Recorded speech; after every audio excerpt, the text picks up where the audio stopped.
switched on. Let's try again. Good morning, ladies and gentlemen. Welcome to Rutland County Council's Cabinet. Do we have any apologies for absence? No apologies, Chair. Thank you. Do we have any announcements from the Head of Paid Service? No, Chair. I have none either. Thank you. Any declarations of interest? No. Minutes. Can we confirm the minutes and decisions made at the meeting of Cabinet held on the 15th of August 2023? I see yeses and nods from everybody, myself included. So yes, confirmed. Thank you. Chair. Do we have any items raised by scrutiny this time? None received, Chair. Thank you. So we move on to item 6, the Levelling Up Fund Governance and Communication. Now, I'm introducing that one, but before I do, I would like to propose an amendment to the recommendations, specifically recommendation 3. Currently, it says delegates authority to the strategic director for places in consultation with the leader and portfolio holder for the Levelling Up Grant and Economic Development to approve. I would like to add in the portfolio holder for finance. And the reason for that is that I am both leader and portfolio holder for Levelling Up Grants, etc. And I think it would be sensible to have 2 portfolio holders as consultees. Can I propose it? Can I have a seconder? Thank you, Councillor Brown.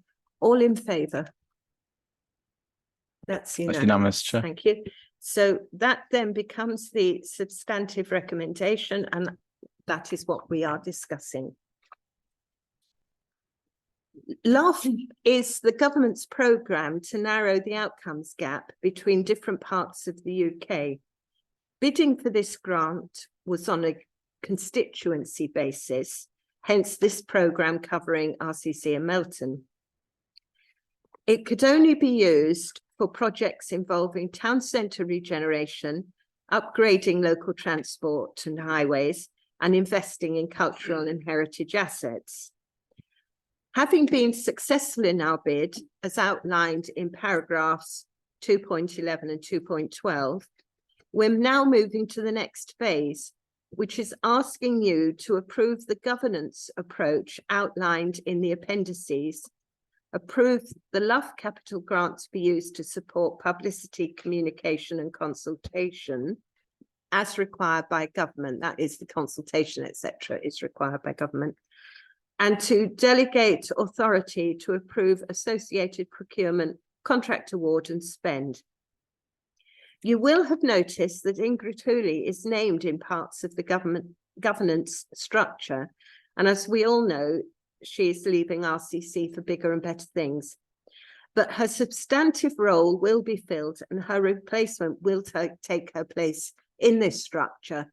So please consider it in terms of the role rather than the person. Any questions, comments, observations about this? From anyone? No?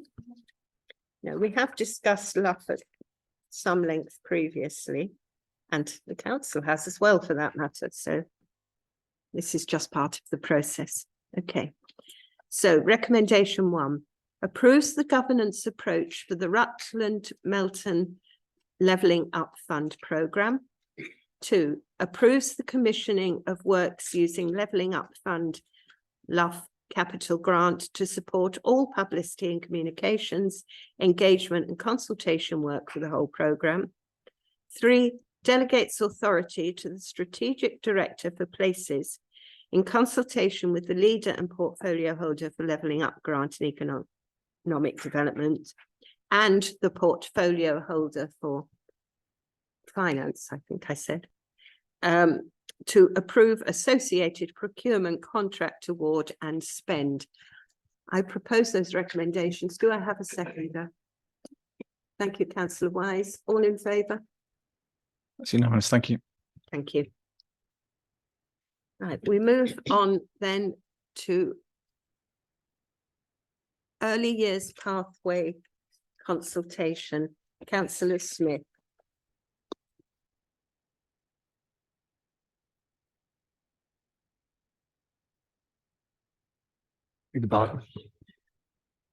I'll try and summarise the salient points of the SEND recovery programme, which was initiated in 2019 as the Schools Forum SEND recovery plan. The proposals were to utilise the funding available in early SEND system to help prevent children's need from escalating and assist in their long-term outcomes. So the two proposed changes concerned, as it was then, the Oakham CFE Primary School and the Park Special Nursery Revision. And it was to support children with emerging needs in mainstream early years education, which I think is very important. Now, a crucial part of shaping the effective service was to very much engage with parents and carers. And the delivering better value in the SEND programme has underlined these priorities. So the delivering better value is in two phases. So phase 2 of the Department for Education's intention to support local authorities to manage and address the deficit in their dedicated schools grant higher budget needs. And of these 55 areas have been opted to participate in the initiative which we are part of. Now, the area concerning the parks is a special nursery school, which I gather now are extremely rare in the UK, dealing with complex needs of the children that are in these nurseries. The number of children requiring these needs of specialist nurseries has significantly reduced over the years. But as a consequence, the parks has very small groups. And an important part is it is recognised that key early experiences of those children would benefit from socialisation in other nursery settings. Also, the parks has problems with its operational sustainability due to its size and scale. The costs are much more expensive. £33,000 per child yearly, as opposed to 10,000. Now, I understand there have been negotiations taking place for some time, and the MOU has been formed. That comes later. And there's been a new specification agreed with the RLT Academy Trust, which now provides education from reception in the designated special provision. This will take place from early September. Particularly the early years sector now has access to regular on-site advice and support from specialist early years teachers, and the senior speech and language practitioner has been there in place since 2022. The reason for the closure of the parks, or the proposed closure of the parks, it is no longer considered viable. But in closing there will be no loss of quality or quantity provision of expertise and specialism locally, as this will still be maintained. Now, I mentioned that a lot of consultation has already taken place. However, there is a more need to consult widely with Rutland's children and families and how best to use the resources in the future. And so it will be necessary to have a public meeting, and this is planned for November. So in summary, the development of the early years pathway is a key development for the Council's SEND recovery programme or plan, to ensure that our high needs budget operates within its funding allocation. I mean, looking through the recommendations, I think this is a win-win. It is a better early years development pathway and a considerable saving of money. So,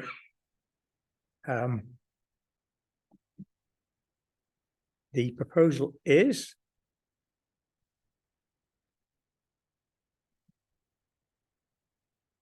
that Cabinet, 1, endorses the approach to developing improved early years education arrangements in Rutland and the opportunity to set children on a positive trajectory for their education into later life and in their community. Authorises the strategic director for children and families in consultation with a portfolio holder with responsibility for children's services to move to public consultation over the future of the Parks Special Nursery School. So that is the proposal. Thank you. I will read the recommendation again at the end of the debate and seek a proposer and seconder. All right, okay. I'm taking it that Councillor Smith, you'll be proposing it. Thank you. Any comments, questions, observations? I would like to make an observation. Children with special educational needs always cause a lot of angst in the public's mind about whether we are providing and supporting them in the best possible way. I think this paper makes it very clear 2 things to me. One is that there has already been quite a lot of work with families about futures for their children. And the second thing is that no child lives in isolation. They're part of a society. And the proposals before us to move to support within mainstream provision indicates that we are looking at those children as part of a wider society, and their interaction with their peers will be invaluable for their early development. So I'm sure we're going in the right direction. And unlike what might have happened in the past in some places, we're not simply saying, oh, well, we don't have many children at the parks and it costs too much, we'll simply close it. It's actually been part of an entire review of early years. So I think our officers need to be well and truly applauded for that, and the approach that they've taken. Anybody else want to say anything? No. So 1, the proposals are 1, endorses the approach to developing improved early years education arrangements in Rutland and the opportunities to set children on a positive trajectory for their education and into later life and in their community. And 2, authorises the strategic director for children and families in consultation with the cabinet member for children's services to move to public consultation over the future of the Parks Special Nursery School. Councillor Smith's proposed, seconder, Councillor Ellison, thank you. All those in favour? Unanimous, Chair. Thank you very much. Moving on, King's Centre replacement boilers. Oh, sorry, I did this earlier as well. Thank you. Uppingham Neighbourhood Plan. I do apologise to Uppingham Town Council and all those who were involved in the development of the neighbourhood plan. And I will hand over to Councillor Brown to introduce this item. Thank you, Chair.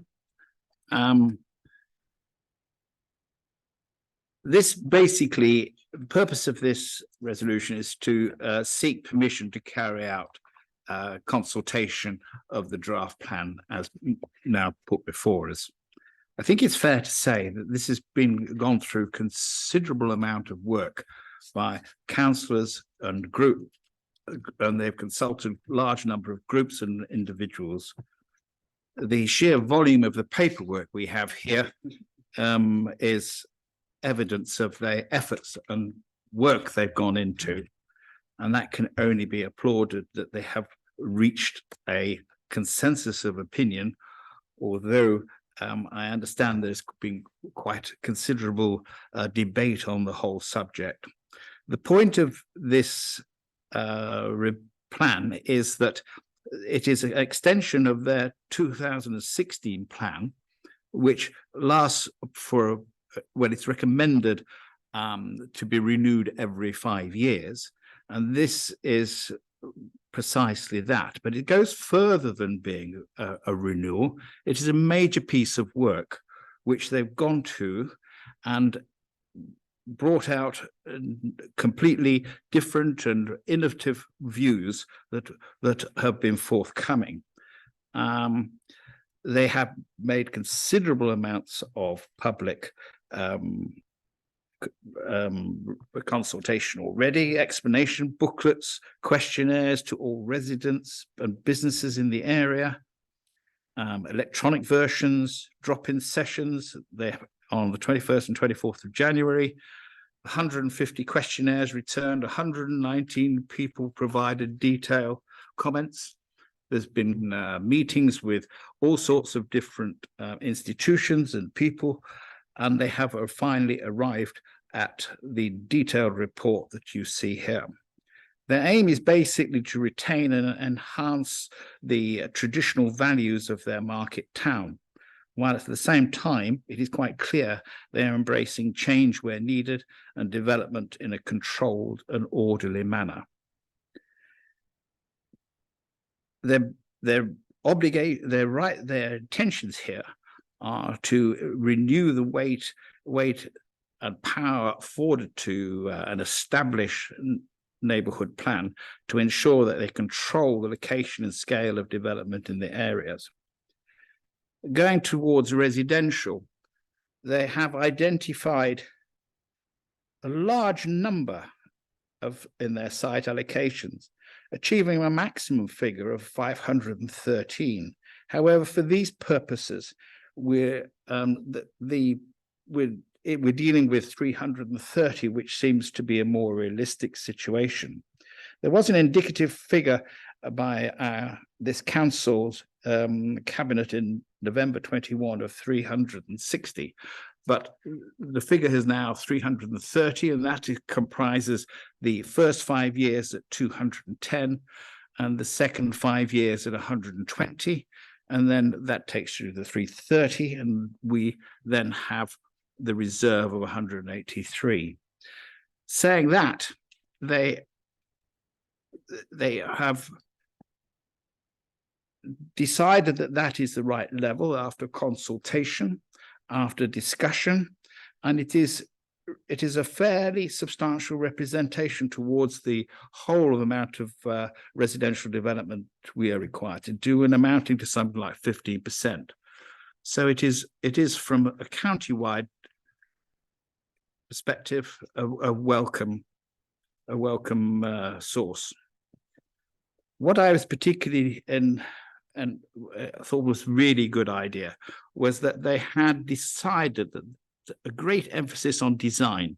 This is a national trend to have more emphasis on design, but they have taken it further, and they said there will be a priority. They will have decided that any development of 25 plus they will require individual tailored design review by an independent body and at the applicant's expense. That seems to be quite novel from my point of view, and I think it should be welcomed because individual areas do have individual concepts. It is quite clear that there are a large number of listed policies which you will have seen listed down. They emphasize, there's great emphasis on conservation of what is good in that town. There is a central conservation area policy, a separate policy for important open spaces and frontages, a policy to protect the retail core of this town centre itself, and also a policy specifically governing the iconic marketplace. On the reverse side of that, there are policies for development, enabling sustainable and economic development in the town centre, looking to innovative investment for the gain for the town centre, but in specific areas, the Uppingham Gate, which would be a mixed business and residential, but looking mainly towards given the size of commercial development. An area of mixed business residential uses in another area, and promoting new and improved community facilities. They wisely point out that the 25% contribution from SIL, which will coming to them for a neighbourhood plan, as opposed to one that has not been come forward, will go a long way towards maintaining these policies. There are many hundreds of pages here, and I think their consultation was extremely expansive. They have analysed, detailed, and have arrived at these decisions. I think we can only applaud the extent of work that has gone into it, the quality of the work, the clear expression of the contents of the report, and I recommend it to this cabinet for approval. Thank you. Any comments or questions from members of the cabinet? Councillor Johnson. I'd just like to join Councillor Brown in commending Uppingham for producing such a comprehensive plan. I don't think anybody should discount the amount of effort that is required to come up with this sort of plan. It takes enormous effort, and I think it's quite novel, as Councillor Brown says, and I think that Uppingham are taking advantage of the planning system to make sure they design Uppingham for the future, which I think should be commended. Thank you. Councillor Smith. Having undertaken a neighbourhood plan for the parish of North Luffingham, as is coming to referendum on October the 19th, I can only echo what Councillor Johnson has said. It's an enormous effort to produce these neighbourhood plans. It soaks up hours and days of time. And this plan is, as being said, innovative. And you know, again, I would thoroughly applaud the team that took up with this neighbourhood plan for consultation. Thank you. Did you want to come back in, Councillor Brown? I think the views are pretty unanimous on this, and so I would like to move the recommendation, Chair. Thank you. The recommendations are: 1, the draft Uppingham neighbourhood plan is published for public consultation for a minimum of 6 weeks. 2, following public consultation, the draft plan and representations received are submitted for independent examination. 3, the strategic director of places be authorised to appoint an independent examiner in consultation with the Uppingham neighbourhood plan group. 4, that following receipt of the examiner's report, that the strategic director of places, in consultation with the portfolio holder with responsibility for planning, be authorised to publish the County Council's decision notice, update the Uppingham neighbourhood plan and undertake a referendum. And 5, subject to the outcome of the referendum, that the strategic director of places, in consultation with the portfolio holder with responsibility for planning, be authorised to make the Uppingham neighbourhood plan part of the development plan for Rutland. Mr. Brown, are you proposing? Seconder, please. Councillor Smith. All those in favour? That's unanimous, Chair. Thank you. We will now move on to the King's Centre replacement boilers, and it's Councillor Johnson to introduce this. Thank you, Chair. I'd like to introduce this item. This concerns replacement boilers and ancillary heating and ventilation work at the King Centre. The Cabinet is asked to approve the procurement model and award criteria for boiler replacement at the King Centre. The Cabinet authorises the strategic director of places, in consultation with the portfolio holders with the responsibility for finance and property services, to award the contract resulting from this procurement in line with the award criteria. And thirdly, that Cabinet approves the capital budget of up to £87,000 for the boiler replacement project. To summarise, that the heating system at the King Centre is in urgent need of work to restore it to full operational status. The paper sets out 4 options for replacement of the current boilers and ancillary heating and ventilation modifications. Both the portfolio holder for planning and property and I are supportive of the decision recommendations as laid out. We are aware that more options exist in addition to those identified. We will work with the Strategic Director for Places to ensure that alternative options to restore the heating and hot water function are explored and that a value for money solution is delivered.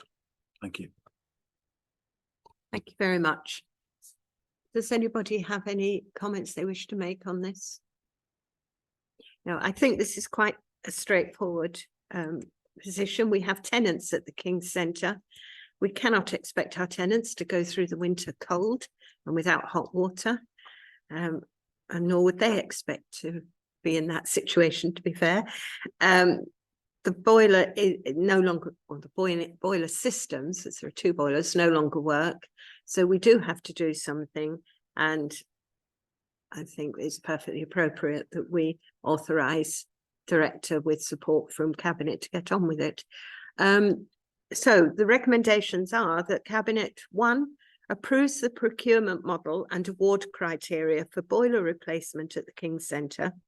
2, authorises the Strategic Director Places in consultation with the portfolio holders with responsibility for finance and property services to award the contract resulting from this procurement in line with the award criteria. And 3, approves the capital budget of up to 87,000 for the boiler replacement project. Councillor Johnson's proposing, Councillor Brown is seconding. All those in favour, please. Unanimous, Chair. Thank you very much. We now move on to the paper membership of the Leicestershire Safer Communities Strategic Board and Domestic Abuse Local Partnership. Councillor Wise. Thank you, Chair. The Cabinet is asked to approve the arrangements for Rutland County Council to join the formal membership of the Leicestershire Safer Communities Strategy Board and the Domestic Abuse Local Partnership Board. And note that these arrangements are in addition to the Council's existing Rutland-based arrangements, which will continue. There has been, in the past, we have had membership of this board, but as non-voting members. If the portfolio holder was unable to attend the meeting, they were not allowed to send a substitute, so we weren't aware of the discussion at those boards. It has been proposed by the Leicestershire board that we are allowed to become full members of that board. It requires us to agree at this meeting before that can go forward to be agreed at the next meeting of the board. And it's clear we still have to keep our own board. Crime, antisocial behaviour, domestic abuse matters, however, are not restricted to county boundaries. And I think that's the important thing here, that we shouldn't just be sitting as Rutland.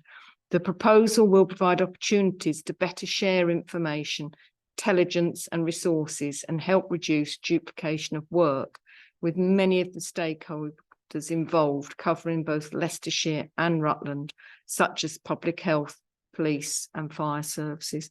And that was very clear at yesterday's meeting of the Rutland board, how many of the people attending that meeting are actually from a Leicestershire-based organisation. The Leicestershire Safer Communities Strategy Board and the Domestic Abuse Local Partnership Board at their meetings on the 29th of September will be asked to agree the change of membership and any consequent changes to their respective terms of reference. At yesterday's meeting of the Rutland board, we did decide to set up a working group to revise the terms of reference if Cabinet agrees to this today and if the Leicestershire Board votes it in on the 29th. That is to take account of the changes and to better align meetings so that we can follow on from their meetings and draw their agenda items into ours. Thank you. Anybody, any questions or comments? Right, it seems to me this is eminently sensible and the right route to go down. So the recommendations before you are: 1, approve the arrangements for Rutland County Council to join the formal membership of the Leicestershire Safer Communities Strategy Board and the Domestic Abuse Local Partnership Board. And 2, notes that these arrangements are in addition to the council's existing Rutland-based arrangements, which will continue. Proposer, Councillor Wise, seconder. Councillor Ellison, all those in favour? Was Councillor Councillor Wise, that'd be Wise? unanimous. Unanimous. That was unanimous, wasn't it? Thank you. Right, we are moving on to the next one, Levelling Up Fund Transport Project Board, and it's still the Councillor Wise show. Sorry about this. The Levelling Up Fund Transport Project Procurement. I have had raised with me, it is a little strange to have this come into a cabinet meeting ahead of the bus strategy. I think it's important that we understand that the LUF undertakings are in fact separate from our own bus strategy.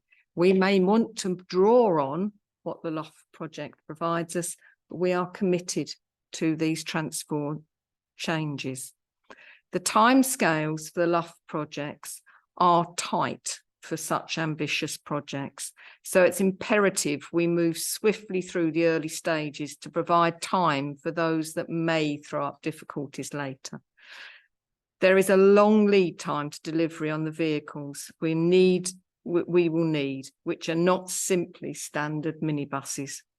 It is for this reason we must now start the procurement of the vehicles and their associated infrastructure. And I think how we can then use that in our own bus strategy will become more apparent in next month's cabinet paper. But it's important we understand that the LUF purchases are independent of that.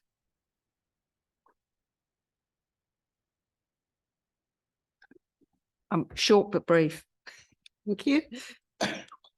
Any comments or questions from anybody? I think Councillor Wise's introduction has been very clear. We know we have to do this under LUF and it's just part of a process. So what we are being asked to do is to, 1, approve the procurement of the required vehicles and associated infrastructure detailed within the bid using Levelling Up Fund, LUF Capital Grant and BSIP plus funding. And 2, delegates authority to the Strategic Director for Places in consultation with the leader of the council and the portfolio holder with responsibility for transport to approve associated procurement and award, resulting in spend to deliver transport operations projects. This is subject to the caveat that award of any call-off contract with a value above the UK procurement threshold must be authorised by Cabinet in accordance with Rule 16.64 of the Council's Contract Procedure Rules. Do I have a proposer? Councillor Wise, seconder. Councillor Ellison, all those in favour? That's unanimous, Chair. Thank you very much. Now, moving on to a subject dear to the hearts of many of our residents, and that is speed indicator devices. Councillor Wise.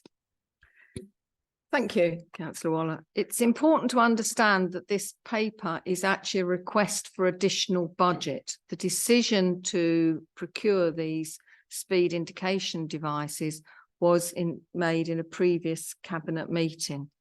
There was a delay in the procurement for sound reasons, such that there had been an inflationary rise and we now need to come back for an additional budget.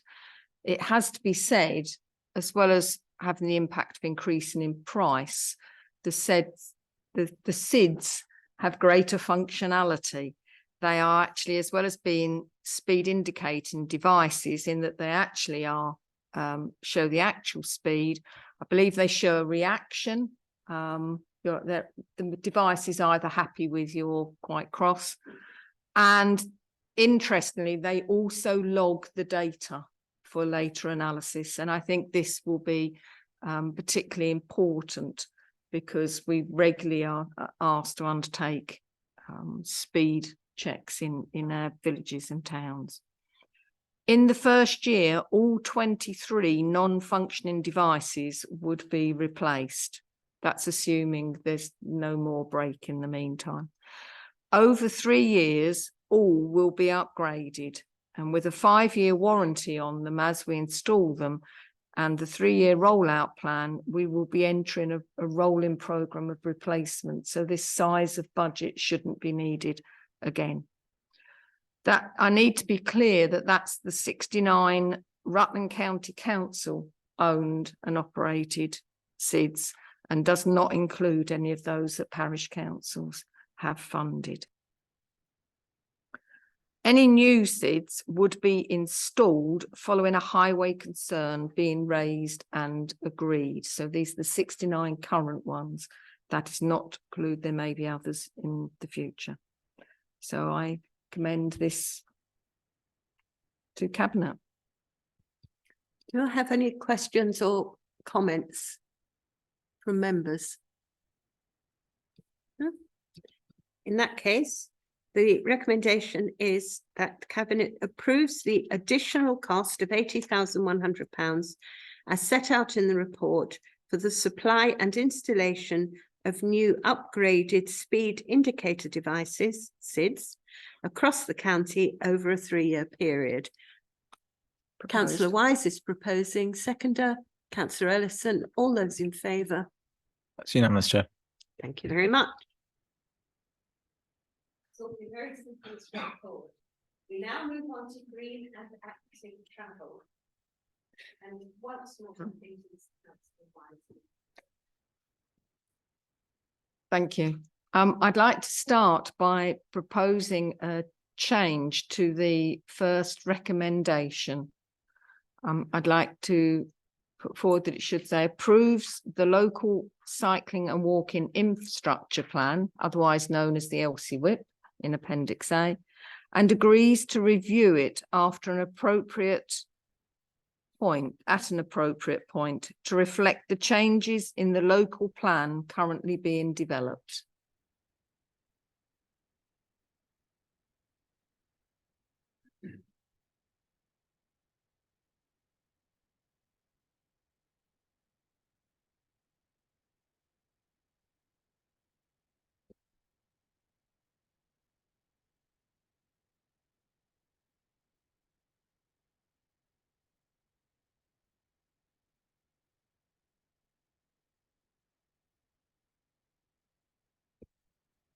Thank you.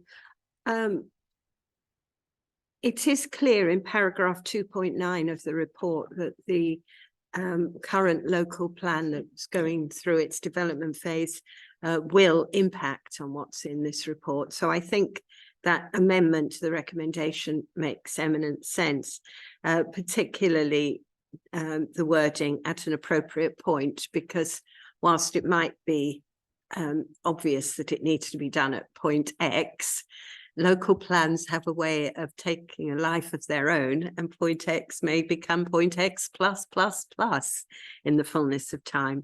But at least it puts it on our agenda that we recognise that this document was written around a plan that is coming towards the end of its actual life, and one that will be very different going forward for all sorts of quite legitimate reasons.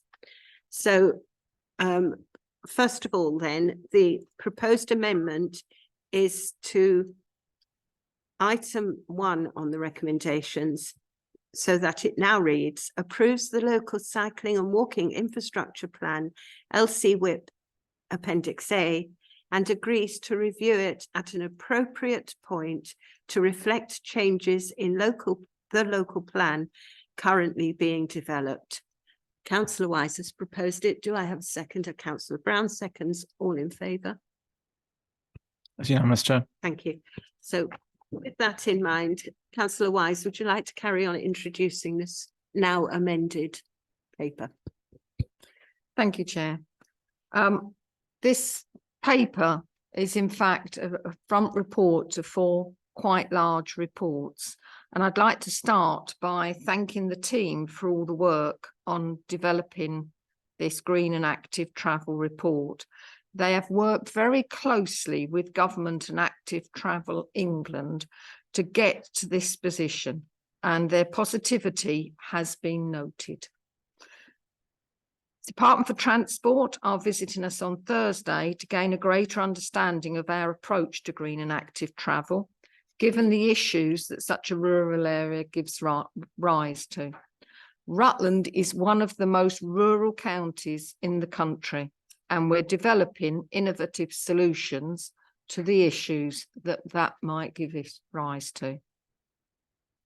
These policies together offer our residents greater choices for their health and well-being, as well as for our environment's future. Cabinet's approval of this report will demonstrate our commitment to sustainable rural travel. The report provides a summary of the 4 documents that follow in the appendices. The first of these is the LC WIP, Local Cycling and Walking Infrastructure Plan. Local authorities in England are required by central government to prepare a local cycling and walking infrastructure plan to set out long-term plans for delivering new or improved infrastructure for walking and cycling. New national policy and guidance titled Gear Change has been published by government, setting higher and more ambitious standards for infrastructure required to achieve the government's vision to increase journeys made by cycling or walking by 2030. Government has confirmed that local authorities who do not have a current LC WIP would be unlikely to be able to access active travel funding in the future. So to this end, the LC WIP document itself was prepared against quite strict guidelines from government. It provides a priority order to infrastructure changes to maximise opportunities for walking and cycling, so that plans are already in place as funding in the future is bid for and possibly secured from external sources. None of these are currently in Rutland County Council's capital spend. There may well be overlaps with the Sustainable Modes of Travel Strategy, which is the second document in this pack. Whilst this is focused on encouraging more active, healthier and environmental friendly modes of travel to school, some of the cycling and walking infrastructure improvements we might hope to fund through the LC WIP will have school routes within them. In addition, some of the education and training detailed in the SMOTs will impact on life choices outside of school travel. Children who have been taught to ride safely through the bikeability in school may well be allowed by their parents to cycle out of school to visit friends. The Alternative Fuels Plan and our involvement in the Levy project, which is the local electric vehicle infrastructure, recognising we cannot avoid private car usage completely, particularly in a rural area. The adoption of alternative fuels and or electric vehicles can impact on air quality and CO2 production. I should add the impact positively. However, the smaller population in a rural area means that there is not the pull of demand for commercial suppliers. So there is a need for more innovative approaches, and that is the Levy, our involvement in the Levy project is one example of that, where we're working with other authorities to make us appear more attractive to commercial suppliers. Short but brief. Oh, short and brief. Thank you very much. Any comments or observations? I think I saw Councillor Brown first, just. Yeah, I would just like to say that we had a very professional presentation on this, and it was quite clear that the amount of work our officials have gone into was considerable, and that they had worked wonders with some of the recommendations, and I do wish to applaud them and for this to be recorded. Councillor Johnson? I wanted to express a similar sentiment in that I think these reports have been completed in a very professional way. They're easy to read. They illustrate exactly what we're trying to do, and I think should be commended. Thank you. I would like to reiterate something that Councillor Wise has said about the projects that are listed in the report. They're eye-watering sums of money, but Councillor Wise made it very clear that they are the projects for which we would bid should government money become available. They are not the projects that we are committing council taxpayers' money to. And I think that needs to be made clear for the benefit of our council taxpayers, because these are very long and dense documents, and it might not be obvious at first glance. I would also like to reiterate what Councillor Brown and Johnson have said.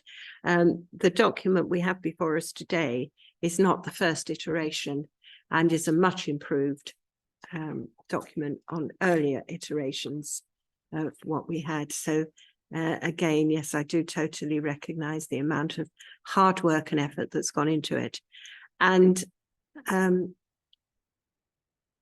success that our officers have had in pleasing the civil servants. It's not an easy task to please civil servants, and they have finally, so well done to them. Is there anything else anyone wants to say on this paper before I read the recommendations? Okay, so the recommendations are that Cabinet 1 approves the local cycling and walking infrastructure plan, LCWIP, Appendix A, and agrees to review it at an appropriate point to reflect changes in the local plan currently being developed.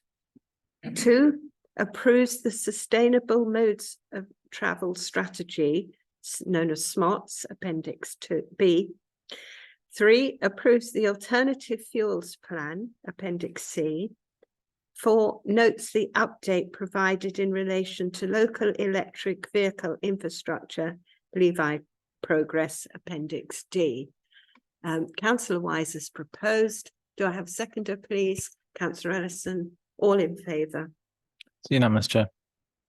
Thank you. I'm not excluding the press and public, am I? No. Moving on then to item 15, the Memorandum of Understanding, Department of Education Send Change Programme, and that's Councillor Smith. Thank you, Chair.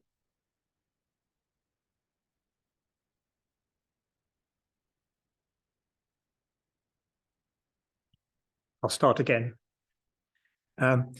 The decision recommendations are that Cabinet notes the agreement of the Chief Executive, Leader, Holder for Finance and Chief Financial Officer to the acceptance of terms and conditions within the Memorandum of Understanding for the Special Education Needs and Disabilities and Alternative Provision Change Programme. The Special Educational Needs and Disabilities known as SEND and the Alternative Provision Programme.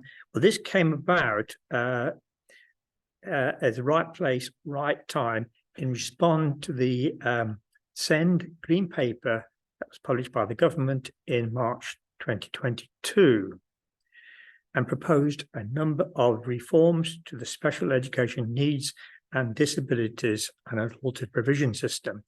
I think this came about because there was a Children's Act in 2014, but it was felt that a lot of the reforms suggested in that Act had not been implemented fully. Now, it sets out three main areas for improvement. I think these are worth reading out. Fulfill children's potential. Children and young people with SEND or attending alternative provision enjoy their childhood, achieve good outcomes, and are well prepared for adult and employment. Build parents' trust. Parents and carers experience a fairer, easily navigable system across education, health, and care that restores their confidence that their children will get the right support in the right place at the right time. And 3, provides financial sustainability. Local leaders make the best use of record investments in the high needs budget to meet children and young people's needs and improve outcomes, while placing local authorities on a stable financial footing. There has been increase in demand for SEND and alternative provision, and this has placed increasing financial burdens upon local councils. There are a number of provisions. So there will be an increase in national, there will be a national professional qualification for special education needs coordinators. And I think very importantly, a new approach to alternative provision, which will focus on preparing children to return to mainstream or prepare for adulthood. We have mentioned this before, that it's far better that children who have disabilities are brought up in the mainstream. It's far better for them. Now, as previously in the first item that came up on young children's pathway, delivering better value in the SEND programme. Now, Rutland has been confirmed as the joint lead for the East Midland changes for this programme. Partly this has come about by a report by the CQC at Ofsted. It was a very good report for us, and the officers, social workers, health visitors, teachers, loads of other people who I've involved, really ought to be commended highly for this. We've been awarded 5.8 million. In fact, it's slightly more than that. If you look, it's 5.896, 5,896,500,000 pounds. We are the banker for this, which is good news. Now, one of the appendices is the actual memorandum of understanding. Rather dense document, but it just outlines the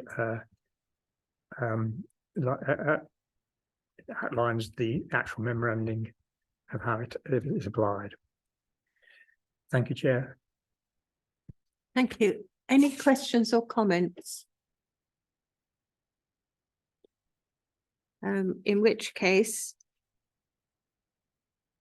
we note the agreement of the Chief Executive, Leader, Portfolio Holder for Finance and Chief Finance Officer to the acceptance of terms and conditions within the Memorandum of Understanding for the Special Educational Needs and Disabilities and Alternative Provision Change Programme. I know it's noting, but I'm assuming Councillor Smith's proposing that.